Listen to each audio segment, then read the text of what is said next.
Hello and welcome to the Comms for Climate podcast, where strategic communication meets climate action. I'm your host Karunya, and together with my guests, we explore the intersection of digital media and climate communications, arming you with valuable insights to supercharge your impact.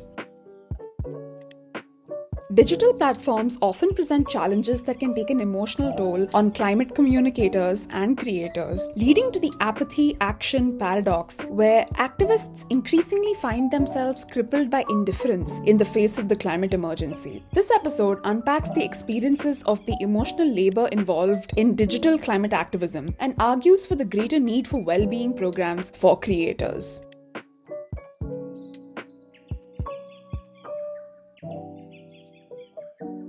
This is Comms for Climate.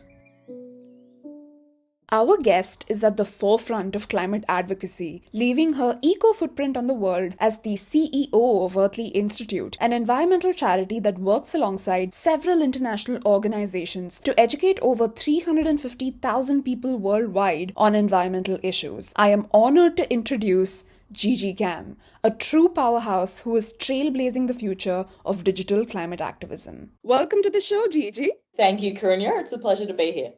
I'm thrilled to have you. So, Gigi, as a climate communicator, you perform considerable emotional labor when talking about the climate crisis online. So, what is your perspective on the emotional labor demands of climate activism, and how is it exacerbated by the digital landscape?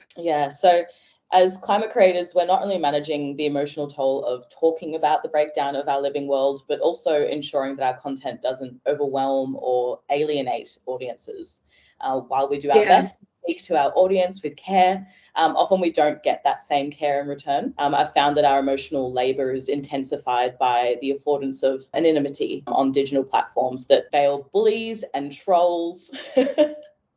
Yeah, when you're faced with harassment and ridicule, the emotional toll of dealing with hostile individuals is quite substantial. Yeah, and further, we're navigating a space that exerts unrealistic expectations on climate creators to be resilient constantly. Perfection is not sustainable, and a lot of work goes into communicating that. Well said, Gigi. Unfortunately, activists often need to justify their emotional labor for audiences to even recognize it as valid. Yeah, I agree. Another issue is the proliferation of misinformation and echo chambers in digital media. Climate activists often balance engaging their current audience and reaching those with differing views to encourage critical thinking. So the emotional labor of breaking through those barriers can be frustrating, as we often feel like we're talking to a wall. Yeah, I can see why this disillusionment can lead to inaction despite the urgency of the climate crisis. And I call this phenomenon the apathy-action paradox, where activists feel a sense of futility and disengage from their mission. So how do you think climate communicators can tackle this issue without worsening their emotional labor? Yeah, it's a really great question, Krunya. Firstly, activists and communicators must remember that they're not here to change everyone's minds. So we do what we do to inspire action in those who are actually receptive. So we probably need to let go of the idea of perfection as well. Imperfect action is better than no action. And finally, it's crucial to address these issues collectively and focus on building empathy in our communities. They should seek professional help when needed. And I believe that these strategies can help us sustainably drive change despite the constraints. Those are some valuable takeaways, Gigi. Thank you for sharing them with us. Thank you, Karunya. It's wonderful to dive into this topic with you.